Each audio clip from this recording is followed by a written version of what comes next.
While our code uses many transformations, there are a few not used, so we'll review them here. The first revolves around map. We know that our data is distributed across a cluster of nodes, and when we map against the data, each node's dataset is run through the given function. And this is repeated across each node's partition of data. But there are a number of situations where this is inefficient. So we're given the map partitions method. Here, instead of passing a function that'll be run over and over again, we provide a function that's given the partition's entire dataset, so we can control the mapping iteration ourselves, outputting a transformed dataset in return. And, just as before, the process is repeated for each partition. This is a useful method to keep in your tool belt for scenarios with high overhead. Instead of having to open a database connection over and over, we can do it once for each partition. Or maybe we have an object that can be created once and reused instead of taking a garbage collection hit for creating it a million times. In big data, the time savings from this could be huge.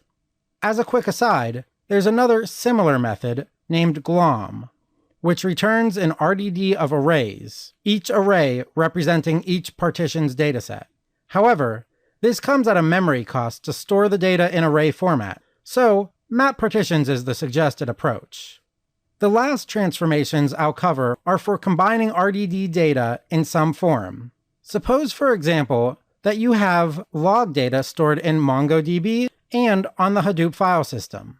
Due to RDDs being a generalized abstraction, we can call the union method to merge the two collections together and work with the data as though it was coming from a central source.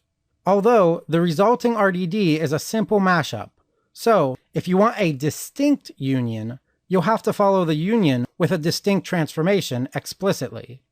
This method does have a couple of alternatives also. Instead of calling union, you could use the ++ operator, or if you have more than two RDDs, you can use sparkcontext.union, which takes two or more RDDs as its parameters. Going back to two RDDs, we can use the intersection method to combine the two RDDs into one that only contains the values that the two share. Although, in this case, the final RDD that's created will only have distinct values, which might result in dropping some duplicate data that you had expected to keep. The next combination method is subtract. When this method is invoked, the two RDDs combine once again. This time, the resultant RDD contains only the unique values from the calling RDD. The second to last method, Cartesian, is useful if you need to iterate over two different RDDs, a la a double for loop. You might think you could do this with map, then mapping the second RDD inside of that. But this isn't possible, as it's not possible to work on an RDD inside of another RDD's method. So we have the Cartesian method as an alternative. Cartesian will take each element and link it to every possibility of the other RDD, which can get cumbersome very quickly. The end result is a new RDD of all possible element pairs, an n by m sized RDD. And the final transformation we'll review is the zip method.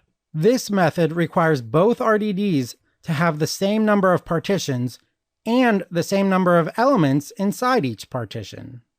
The reason is that each item across the distribution needs to have a pair, or else the resulting RDD would have dangling references. This could be difficult to guarantee, but there are other variants that could be of more use, such as zip with index or zip with unique ID, which only act on a single RDD, creating a new paired RDD of the original item and either the row partition index or a possibly unique ID, respectively. There are a few other basic transformations, but this introduces you to the majority that you'll most often require.